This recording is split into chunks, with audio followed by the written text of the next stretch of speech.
Smash Factor. Ripping driver, going for it.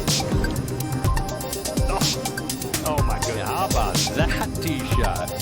That is crazy how far that is. Wow.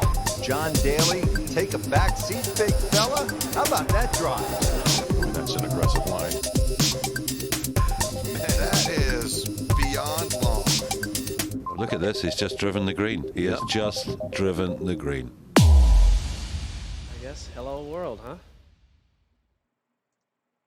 Welcome everybody to week 20 of the 2020-2021 PGA season. We are live for the Arnold Palmer Invitational. Always a special tournament for the PGA Tour. Kind of sandwiched a little bit different this year in the schedule with WGC last week and the Players next week. So maybe not as many top name talents as we're used to being here this week, but still plenty of firepower up top. Tremendous week last week. We'll go over that real quick, go over promos, introductions, Listener League winner, and then take a view of the course preview for the Bay Hill, and then on to the picks. Monday night here. Thought about doing this tomorrow morning because definitely exhausted from the weekend and getting the new site launched. We've had a lot of positive feedback all day long, which is super awesome. Just the beginning, we got a lot going out, a lot of promos this week, next week for internal and you know, try to get new people to come take a look, come check us out. More on that here in a little bit. For me, you know, it was kind of a weird week where, you know, I had some wolf. I didn't have enough that killed me, but he certainly didn't help with the withdrawal. I don't think he was in any of my 3 max, but he was definitely, you know, in my MME builds, was overweight, but he wasn't too high owned anyways to, you know, where it was just like a complete loss. But you know, you go back last night and I'm looking at some of my what I'm calling a 5 or 6 lineup with Wolf, and you're like, man, if he plays, I don't know how much worse he would have got, or if he could have, you know, come back on and finished strong. No word of injury or anything with him, but you know, definitely a brutal blow in general. DJ, you know, looked like Saturday he kind of got things clicking, was hitting the ball better.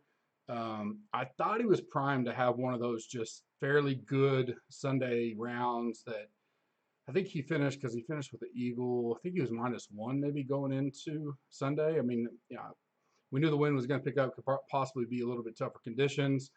But I think, you know, he could have easily still shot a 5 or 6 under, which would have helped the overall MME. But I did okay. I lost about 40% at the end of the day of the main slate. Was about break even until the last 30 minutes Sunday. You know, I didn't have any more Callis, so that was kind of the egg on my face.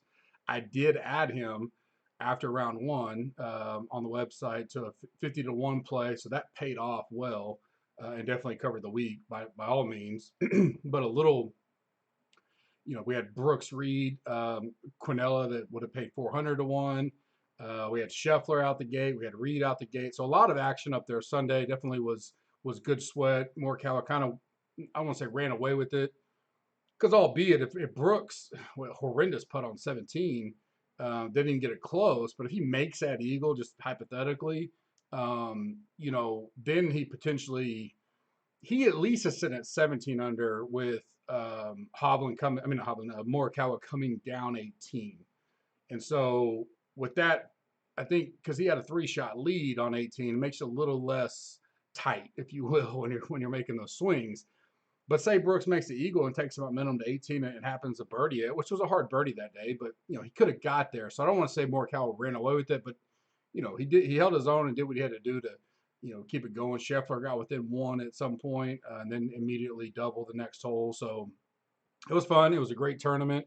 You know, I had plenty of Reed, I had plenty of Brooks, tons of Brooks. The core was pretty much there. I had plenty of runners on Sunday, just didn't have any more Morikawa at all, had 0. So that kind of killed me. And actually, one of the reasons why I didn't, I thought he was going to be closer to 14, 15%. I can't remember what I projected him at, but he came in. He was one of the guys I wrote up in my ownership review of, kind of surprised me. I think he was 7, 8% in some tourneys. If I had known that, potentially could have changed my mind there, because any of these guys that have that talent, when Brooks was 7-8% or whatever he was at waste, that was a reason why I had him, and we had him outright as well. But I'm always going to look to those low-owned guys that have super high ceilings and have proven themselves, like a Morikawa. But neither here nor there. I had Hovland. We had Scheffler. A lot of guys that were up there, just not. And the bottom end was okay. The Wolf thing definitely killed me. I don't remember. There was a couple other guys that really fell apart. I didn't have a ton of Palmer, but I did have Palmer. He not fell apart. A lot of these guys had struggled on the weekend, so you can't really blame them all. But all in all, when you're sitting there with an hour left and you could potentially break even on the week and you don't have the winner, I'll always take that situation. Now, it didn't break my way those last several holes. When I got to about even on the week was when Scheffler got within one, and then things went kind of downhill from there. But at the end of the day, and I think I had a Horschel, but I definitely didn't have any, like Webb, I didn't have any of.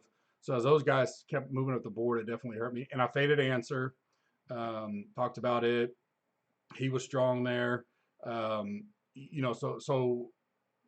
having the bet on Morikawa kind of saved the week, and I talked about that a little bit yesterday, because I definitely didn't bet in pre-tournament. Felt like the 50-1 number was kind of too light, for where because I watched a lot Thursday, and I was like, man, he shot 2 under. The putter looked a lot better. I didn't know if he continued putting like that all week, and he actually putted probably better. But to lay a number that was even better than most places, I think there's one guy on Twitter that seems to always get the best numbers. Besides him, everybody else was kind of around 40-1, 45-1.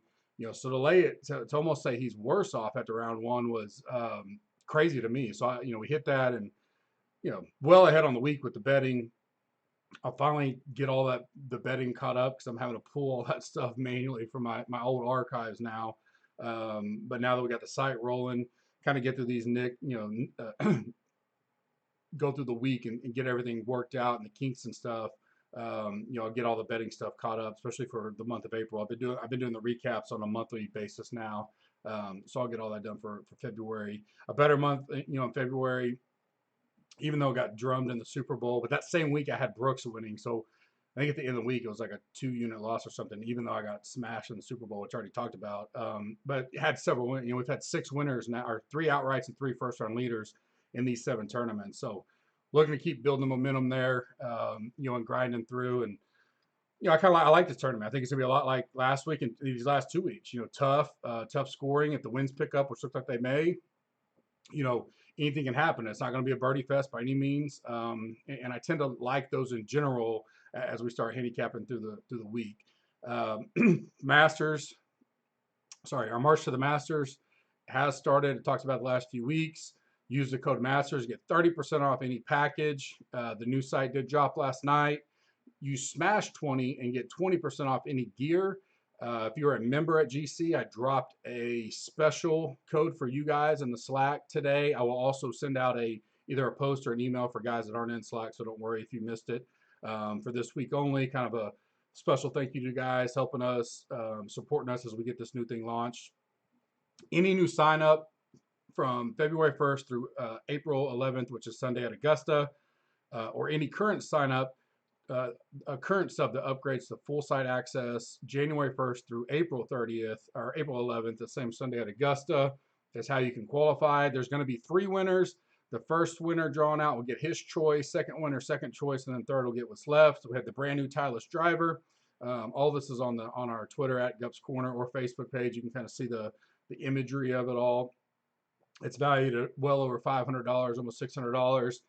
Set of custom-made Vokey SM8 wedges with the upgraded charge to customize on. That's going to be well over $500 as well.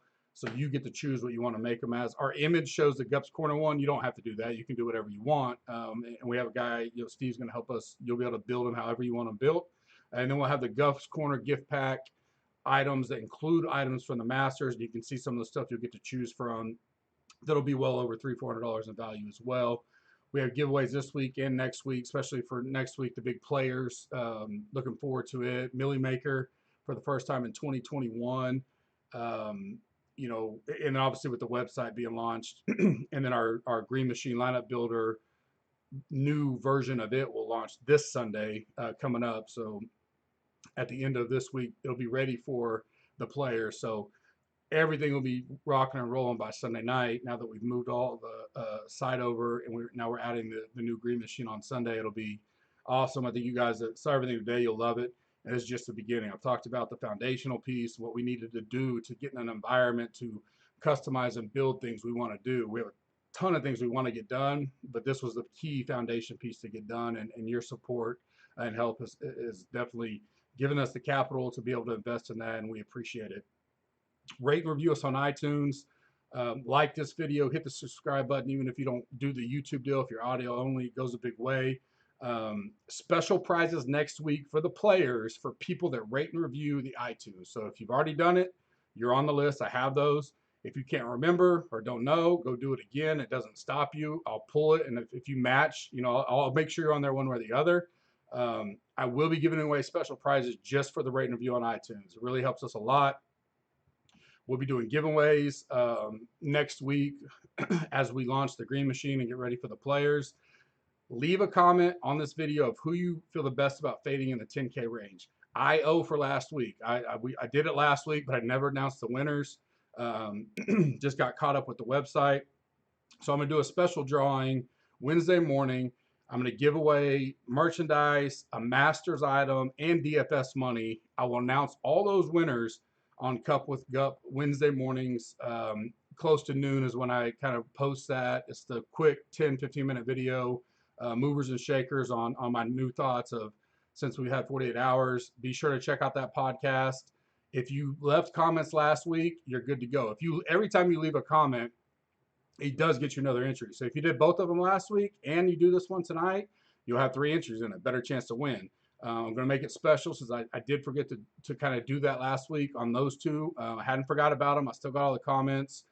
So go subscribe, like, and leave a comment.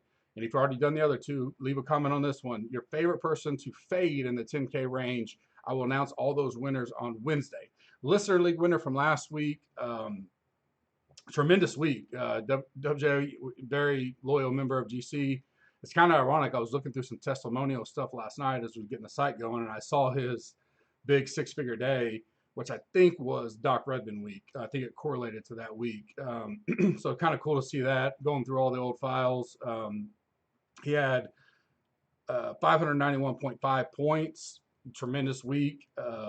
He kind of went opposite of some of the guys that I faded, so good for him.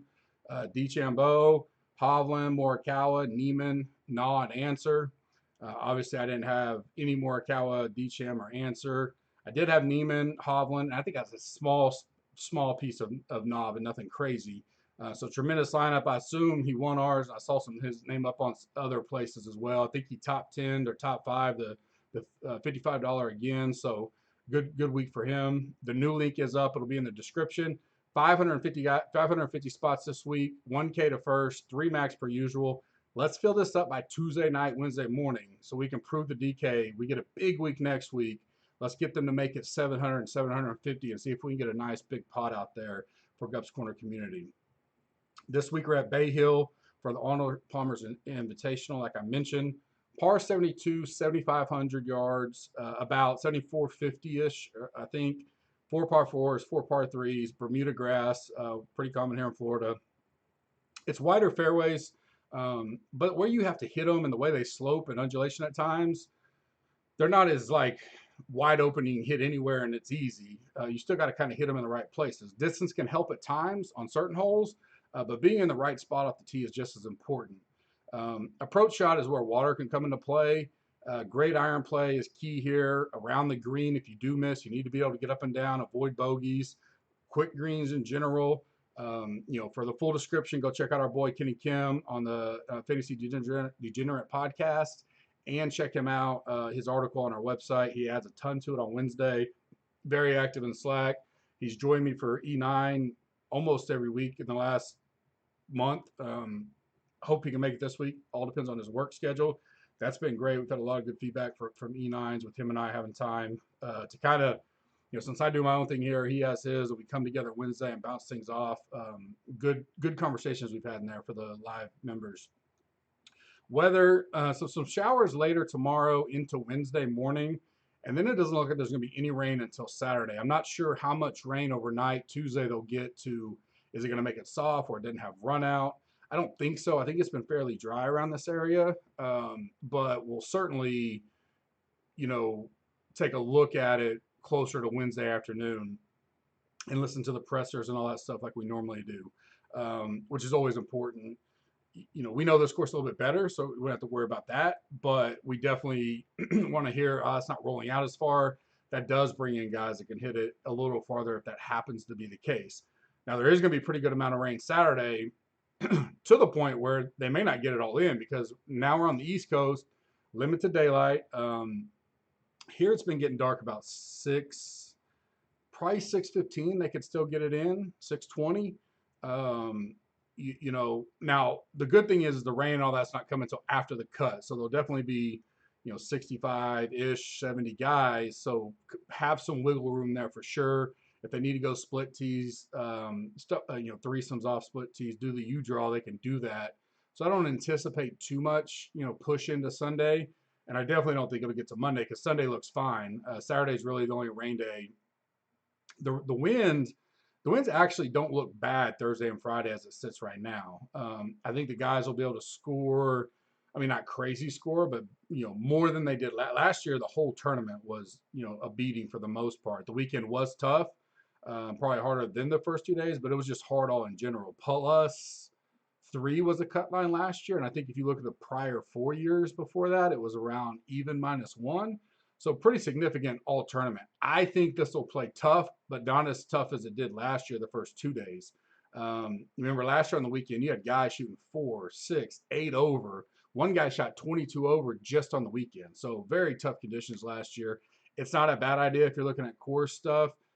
Depending on how you think this will work out, it may be good to include last year. Maybe you want to not include it because you want to see who's done best, considering Thursday and Friday don't look bad. I think you look at it both ways.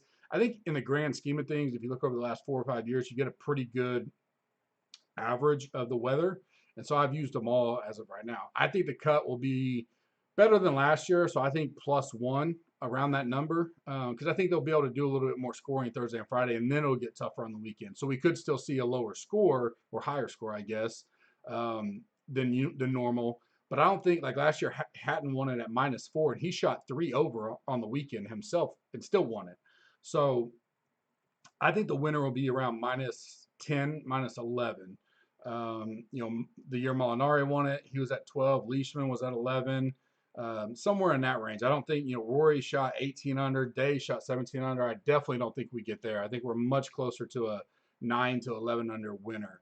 Other winners here really had a lot of changes since 2015. They blew up the greens after that. So all my focus has been on 2016 and above, but we know Tigers won here 8 times. Matt Every went back to back, 14 and 15. Day, Leishman, Rory, Molinari, Hatton. So no American winners since 2015. Runner-ups, though, Leishman again, Fitzpatrick, Bryson, Hoffman, Kisner, Chappell, Stinson, Bradley, Justin Rose. So, I mean, big, powerful off the tee, domination doesn't really scream to me here. And remember, in 2018, Bryson was not doing what he's doing right now. So a different mindset for him back then. So it kind of almost reminds me like a great place, like the way Morikawa played last week. Good off the tee, strong, but great iron player, right? And I think that, and to be able to get up and down when he can, he got the putter kind of rolling with the new grip. I think that's the kind of model we're kind of looking for this week. For me, I'm looking at good drives, stroke gain irons, which is approaching around the green together, opportunities inside 12 feet, great approaches, bogey avoidance, and a little bit of ball striking, just because I always like to see good ball strikers. I'm not weighting as much as I typically do, but that's where I'm at. Definitely a course that I'll put a tad more emphasis on course fit, not like Genesis by any means, and not average. So maybe just a little bit above it, because there are guys that have played here pretty consistently good, but there are guys that get bit any given year with how difficult it is here and how you can blow up on several holes. So course fit a little bit higher. we've started to get a good feel of form now. So recent form takes a little bit more uptick in my overall rankings for me this week. 15 guys haven't played here since 2016, so quite almost 100 have at least played here once since 2015. It is a T65 in ties, and right now we had 120 guys in the DFS salary deal. I don't think there's anybody being added. It's an invitational, so kind of like Tiger, so there's not like a Monday queue or anything. So I think that number will stay as is unless someone withdraws. Salary ranges, we have 5 guys in the 10K, 7 in the 9K, 11 in the 8K, 31 in the 7K, 66 in the 6K. So a little bit more than last week, obviously, but very, very close setup to like Genesis, as far as we're going to have, probably somewhere 55% or more of the field make the cut. Typically means a higher 6 of 6, but 1 or 2 guys that are more own miss, you can still have a low 6 of 6, even with a higher percentage of the field making the cut. Sweet 16 for me. If you're new to the pod, appreciate it. Thank you. Welcome. 9K, I do 4 guys in each range to get to the 16. So I have 3 solid plays and then a bubble boy is kind of how I've been doing it. And everybody seems to like that, and then I do a fade of the week, a sleeper of the week, 4 gut filled plays, and then we do betting one and done and kind of wrap this up. Trying to keep it, 40-minute-ish rounds. I know there's more and more pods coming out. And I want to be, the purpose of my pod is to get you guys the most information I can get you that's relevant to the week, and not go on and on about stuff you guys really don't care about. 9K and above for me. I'm going to start with Spieth. I think he's driving it good enough, and although he can get off way a little bit because of the bigger fairways, and I know I said that cannot mean everything. If his iron game is on, we know he can get up and down from anywhere, and he can putt good. I don't think he's going to be high owned. I think based on what I've, kind of just, looking through everything today, certainly was behind on research with everything last night, rolling the side out. But I like him a lot as a potential leverage play. I like getting guys in this range that I can get overweight without having to spend a ton of exposure. And, he hasn't played here. If you go back prior to 2020 and you look at the schedule rotation, I can't remember the exact 2 tournaments that were kind of always between this that made it tough for guys to play, kind of smushed in there. And so a lot of guys took this one off for whatever reason. And Spieth was one of them. So he never hardly played here. But, a 4th, a 3rd, and a 15th coming in here. The form has been really good. He took the he didn't play in the WC because he didn't make it. So got a week to kind of rest, get recharged up. It's still kind of risky. How much do we trust those 3 versus overall? But we know his talent level, and we know he's probably trying to get as confident as he can heading into the Masters. So at the price, I don't necessarily even have to have him win. So that's another thing I like. Top 10, which he's done well, even a top 15, but he scores well. I don't mind that. Plays in Texas a lot, which has a ton of wind. I'm not too worried about that as well. If you can get off the tee decently, and I think there's chances that he doesn't have to be bombing it. If you look at who's won here, I think it could set up good for him. So I like Spieth 9,300. Sungjae's played here twice. He's got 2/3. Kind of different years. Both years he played. Last year was tough. 2 years ago was Molinari. I think he shot 17 under. So at least has played in the conditions and still grinded it out. Coming off a 17th at Waste, a 28th last week, was up and down last week, made a little run Sunday morning, then kind of fell back on the back 9 again, but was still right there, so he battled in the wind and stuff and survived. 9,700 is, you need him to top 10, which obviously back-to-back he's got 3rds. He's 15th in my putting model here. There's not much I don't like about him this week, so I like Sungjae at 9,700. Reed, I paused on this because I almost have a hesitancy to fade the entire 10K range this week. Rory will be the one I'm tough with what I want to do there, and I may wind up playing like Rory, Reed, and fading the others. This will probably be more as I get to Wednesday. I'll talk about mover shakers and definitely on E9, but Rory's track record here is massively impressive. 27th, a 4th, a 1st, a 6th, and a 5th. So it's going to be hard to fade him. I'm just trying to figure out, is the Bryson Love of him trying to drive these these long holes, par 5, all that kind of stuff. He's got decent history here. Is that going to be super popular? Stuff like that. I really think because there's several popular spots this week, you got to pick and choose where you want to just die on that sword of fading the area. But I like Reed, and I kind of like that he didn't finish quite as strong, but he still finished ninth. And here he's got a 7th, a 50th, and a 15th. He's a grinder. He's great around the green. So all that stuff. He's 10th in putting for me here. I think he'll do really well and not go away too far this week. And what I think will be a single digit to maybe 10 under type tournament, I think will fit him well because he'll be there. He won't go away. So I really liked Reed. My bubble boy was Fitzpatrick only because I'm interested to see how chalky he's going to be. I mentioned he had a second here. His last 5 years here, a 27th, a 13th, a miscut, a second, and a 9th. He's number 1 in my putting model on Bermuda. His stats, though, are just okay. He's 47th overall. Sometimes the putter does have to carry him. He's 9,800, and I'm like, all right, am I going to get to, Sung Jae him, Reed's 400 more, Hatton's in between there. Where does all that ownership kind of go this week? He finished pretty strong last week as an 11th, and he had a 5th at the Genesis. So, I can see him being popular this week, especially that price. Just kind of see where all that shakes out. So that's why I put him on the bubble to see how he gets to Sunday. Wednesday, I'm sorry. 8K range, start with Molinari. Won here in 2019. He didn't play this last year, but the other 3 years before that, a 9th, a 7th, and a 26th that led up to him winning in 2019. He's 18th in putting splits for me, an 8th at the Genesis, 59th at Pebble. $8,700 is a great price. I'll get to Burns in a minute, but I think a lot of people in this range are going to go a little under-owned. I'd be interested.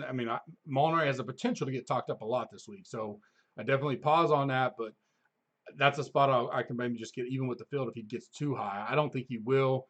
I like him a lot this week. The potential bet for me, 22nd in stats, 13th in recent form, and 3rd in course fit overall. So I like Molinari a lot this week. Willie Z, I'm not going to quit him. You can just plug that in every pod for a while. I don't know that we felt anything crazy. Again, it's like rinse and repeat. Didn't feel anything crazy about him last week, 22nd. 17th, 55th, 15th, and a 22nd. Putting obviously is one of his weaknesses that's well documented.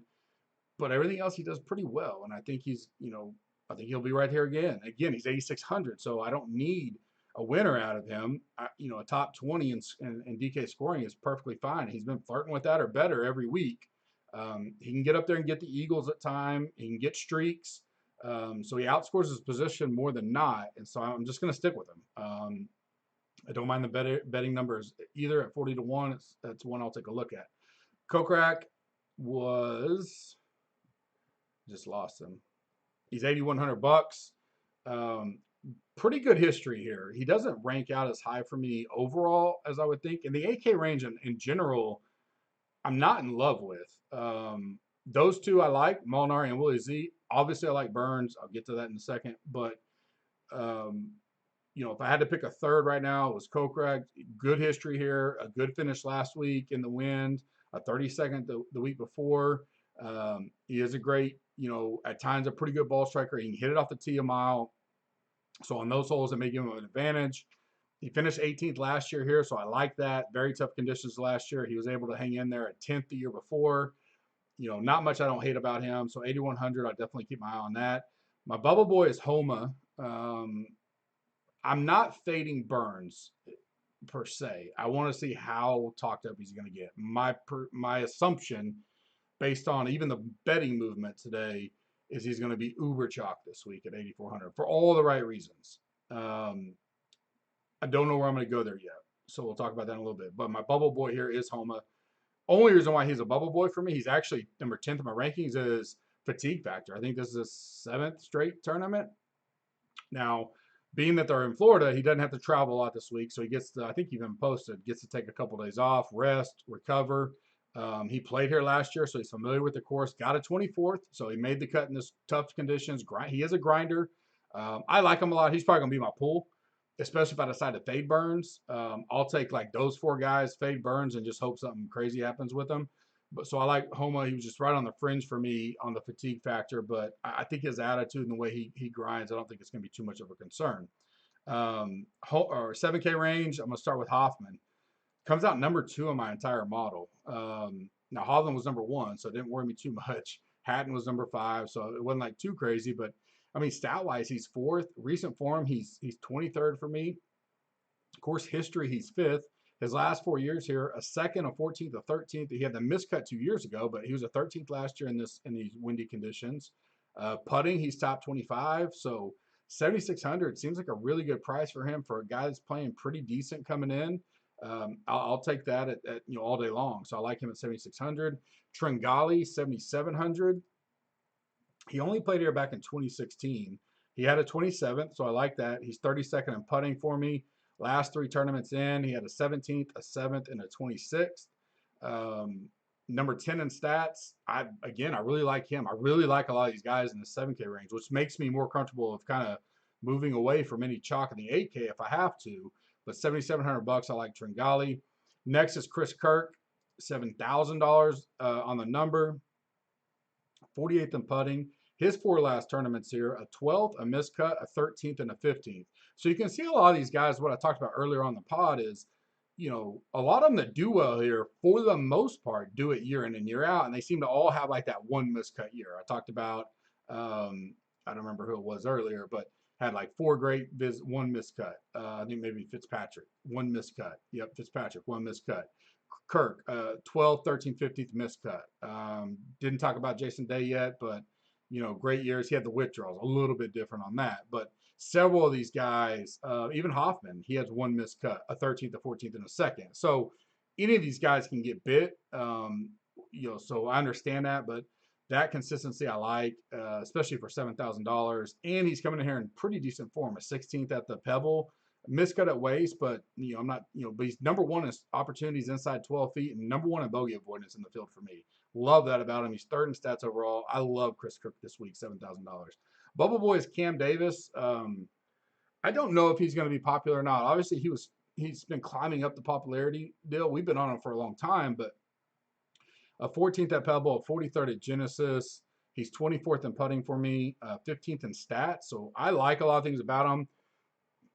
I like that in this type of event, he can score a lot. And if he does get his bad score, like a bogey or double, which he's prone to do, he can bounce back and stay alive because it's not going to be a birdie fest. He can bang it out there. He's probably one of the biggest hitters. He's also an Aussie, which Aussies have a good reputation here. So I like him a lot. I'm just curious because he hasn't, is he going to be talked up a lot this week, or are everybody forgetting about him? That's why I put him on the bubble. But obviously, I like Cam Davis any given week, and he'll probably be in my pool. 6K range, not as strong this week as last week as far as outset of who I like, which I really like the 7. So it's leaning more towards a balanced build week for me on Monday, because I'm comfortable with fading all of the up top guys, or at least being light on them, or the ones I need to be, depending on where the chalk winds up. The super chalky guys there in the middle, a Burns type, I don't mind taking that stance at this kind of course. This course can bite anybody, so I don't feel a necessity to go super chalky this week. Because even Burns, his last 3 outs here, a 49th, a 54th, and a 36, which is great. He's made the cut 3 times. We know his nickname Bermuda Burns is there. So back on Bermuda, he did great on the West Coast. So now you get him on his favorite putting service. He's a tremendous play. But do we want a 30% burn? I don't know how high he's going to get. We'll see. If he's reasonable, I'll play him at least level to the field, but I don't want to eat a bunch of chalk. But the 6K range isn't just super loaded with big potential for me right now. I got to deep dive and see what's going on, but I'll go back to Harold. Made the cut at the Genesis, decent on the weekend. I mean, not good on the weekend, just kind of survived. He's got mixed results here, a miscut, a 34th, a miscut, a 36th. I like that he had the 36 here last year in the tough conditions. Stat-wise, he's always going to pop for anybody in any way. He's 2nd in my stat model, 11th overall. The good thing is it's $6,800. You throw him in your MME pool. I don't know if I go to anybody in the 6Ks for a 1-3 max. My next guy, maybe. But, all he's got to do is make the cut here, and we're good to go. So he's not like we're paying 78, 80, 100 for him. So I don't mind the $6,800 price tag on Harold. Neesmith, I do like him. He's a guy that's played here last year, but he missed the cut. Decent on Bermuda, just average, but he's coming in with really good form. I think he's playing his best golf that he has in his career. He's 11th in stats. He has a 7th, a 16th, and a 20th coming in. But even him, because he's only played here once, missed the cut, it's not something I want to get off. I'd rather load up on the 9 and 7s, maybe 1-8 or something, and make my pool there for the 1 and 3 max type stuff right now. These guys are all MME for me as a Monday sits. We'll see how we get to Wednesday, which is why I'm more leaning towards why do I want to pay up for guys up top, albeit, a Reed is 10,000 too, Hatton is 10, which I'm fine with. If it's going to be Hovland and Bryson this week, all up top, I'll take Rory, the other two, and move on and just take my chances there. Like you can't play them all. Loved what Hovland did last week. Been on Hovland for a while. He's a great player. He only has a 40th and a 42nd here, and he's 94th in Bermuda putting for me. So, what am I willing to risk that if he's going to be the super chalk coming off of last week? Certainly. So these 6K guys, if I don't need to go there, I won't. But on MMEs, I'll certainly have some of these guys. And Neesmith one, I like his form coming in. So he's one I'll take a look at. Next is Wallace, another guy that's had pretty good go at it here, a 6th and a 24th. He's 50th in putting. Hasn't played at all. I hadn't played here in a while. I don't know when this may be his first tournament over here. He's been playing on Euro, so I'll bring all that into the deep dive and kind of see where I am on him. He's okay in my stat model at 44th. Again, I'll go look at his Euro stuff to kind of see where I want to move him. I feel like 69 is a good price. So 6,900, again, potential for a 1 and 3 max core, but definitely viable for MME, 10, 20 plus lineups. So I like Matt Wallace. And then my bubble boy was Aaron Wise. Kind of surprised me. I felt like I hadn't seen his name in forever. He played here in 18 and 19. He had a 41st and a 40th. His Bermuda stats are not great. We know he's a West Coast guy, so that's the reason why I have him on the bubble. I need to go back and look at some of the other Bermuda stuff he's putted on to see how that's done or which tournaments is affecting him. He obviously played okay here, good enough in 18-19 to make the cut and finish 40th, which at 6,700, that's all we need from Aaron Wise. 66 at waist, and he hadn't played. I also wanted to see why he's taken 3 straight tournaments off. Obviously, he couldn't qualify for WGC. I can't remember if he played Puerto Rico or not. So that's some of the stuff that I'm a little behind on this week, but I'll definitely catch up on a deep dive. And any of these guys that move into the movers and shakers pod on Wednesday, I'll hit on. And for sure, we'll make up for it on all the premium content over the next 2 days. So Wise is on the bubble for me at 6,700. Fade of the week is going to be Usti. My gut is he's Euro, he's over, okay record here, nothing great, but 16th in Bermuda putting, was all over last week's coverage there on Sunday. A lot of people saw him 6th, but man, did he luck box his way around with making putts and chipping in and all that stuff. $8,800. I think he'll be popular, close to that 15% mark that we're talking about. There are others that I'm potentially looking at, obviously fading or being light on. I just don't know where it's all going to go until I start listening to the industry with Hovland, DeChambeau, Burns, even Rory. He would say, I'm just going to play Rory. Look at his history here. But if you play Rory, then now is Bryson going to go under? Look, I mean, I don't mind moving and pivoting to all those guys, so I don't want to say I'm going to fade those. I don't really care about playing Usti at this point. He's 81st in my stat model. I know he had a good finish last week. He finished 11th at the waist. $8,800. I'll just take a pass on it and hope that putter dies out or something this week. I got plenty of other areas I'd like to go better than that. My sleeper of the week is Kyle Stanley. I got him probably 2 to 4%, max 5. I don't see 5%. So I think it's gonna be very low owned. $6,500. A 17th, a 14th, and a missed cut here. So again, back to that. Really good turnouts with a missed cut, is one of the stops. Really good form coming in for him. 36th, 39th, 32nd, 4th in bogey avoidance, 22nd in ball striking, 29th in opportunity, 29th in good irons. So enough about him. He's 28th in my model right now. I don't think hardly anybody's going to talk about him. Super sleeper of the week. We get him probably well under 5%. He is a guy I don't mind playing in a 1 to 3 max and really taking that chance this week. So we'll see, once everything shakes out come Wednesday, but I really like Kyle Stanley this week as well. Gut feel plays, Gooch, right here, Oklahoma boy, Oklahoma State guy. He's got a 26 and a 13th. He's 38th in my model, so not horrible, but he's high, a little bit down the road. 22nd in Bermuda putting. Stat wise, he's hit or miss, and that's just how his game is at times. But I really like where he's at. I liked his finish at Genesis, even though Max won it, and he struggled that day, but he finished strong. A positive attitude on his Twitter, even with his finish. He's ready to keep the season going. I like him a lot this season. I think he'll make a splash and potentially could get a win at a certain spots. But $7,900, I like Gooch. Next, Adam Hadwin at 51st in my model right now. $7,400. He's got a 36, a 6, and a 33rd here. Has played 3 of the last 5 years. He's field average on Bermuda putting. Last 2 tournaments out, a 50th and a 26. I like the 26 at Genesis. 11th in great approach. And the rest of the stats are just average to okay. So a little bit of a risk, but $7,400. And I like how he's played this one historically. So he's one I got on my radar as a gut feel. Next is Zach Johnson. Great history here. He's $6,900. So we just need to make a cut, right? The last 5 years here. 5th, 66, 26, 40th, and 32nd. I mean, what's not to like about all that? He's 28th in putting. He was 42nd at the Waste, hasn't played since then. 48th in stats, so, bogey avoidance is 7th, 36th in ball striking, 27th in opportunity, 38th in stroke gain irons. I like all that about Zach Johnson this week. 53rd in my model, but he's a gut feel play I will be on. Bezadenhu, the guy that was somewhat popular last week, not too crazy. An 18th here last year. He's 2nd in the putting model behind Fitzpatrick for me. His stats are they just don't look good, but they're so random. If you go look at the research center on our site, you can kind of see potential there. And when you're playing a guy like this, he's 7,500. So I think at that price, potentially may just not get owned a lot. A 32nd last week, which was, about midfield or so. Nothing crazy, but probably worth a betting look. But I think you can get him super low owned, and he could be an MME play for us as well, as a gut feel play this week. Betting this week, as always, brought to you by Monkey Knife Fight. Use the code GUPS, GUPS, for 100% match up to $50 on your first deposit. Brings us the top 5 that pop in 2 long shots segment of the week.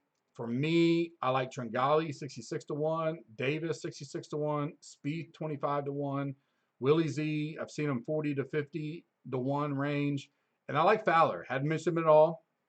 Definitely on my mind as a potential play. 80 to 1 number I think is a good number for that what if moment. Okie State boy, played in plenty of wind, has shown some life at the Genesis. He will be my free bet of the week. I'll be putting a little bit on that at 80 to 1, and maybe he gives us that Spieth out of nowhere a few weeks ago. Brooks even we say out of nowhere, but no one was really on him at the Waste. So, he's got that potential. I think Honda probably fits him a little better, but this could wind up playing similar to that. His tee to green game has been okay. He was struggling with the putter. Let's just see. He's worth it at 80 to 1. Even if you don't want to go DK route, that's a good payoff number and kind of worth the money there. My 2 long shots is HV3 200 to 1. That's probably more of a top 20, top 10 type bet. And then Neesmith, I mentioned him earlier, 125 to 1. Again, probably a top 5. Top 20 won't be terrible either. So keep an eye on that. Initial card will be out tomorrow, and then final card out Wednesday. One and done. We got some big boy tournaments coming up. But there's still plenty to choose from here. On Wednesday on that Movers and Shakers pod, Cup with Gup, I'll give my final top 5 options for the week, and I always will choose 2 from that 5. I've been doing that the last few weeks, so you can check that out. As I dive a little more, I'm more clear. But I don't mind. The big boys up top: Hatton, Reed, Bryson, Hovland. Now you may go look and see at this point, is this a tournament that has that kind of potential risk blow up week, or do you think you may use one of those guys at a better tournament down the road? So you can take a look at that for those guys, but I don't mind any of those guys. Molinari, Spieth, Sungjae, Paul Casey, a guy I haven't mentioned at all. Interested to kind of see where his ownership is. I don't mind him at 9,100, especially if I really get off a lot of that 10K range. Hasn't played this course since 2017, but has a 41st and a 9th. His Bermuda putting splits are 87th, so I don't really care for that.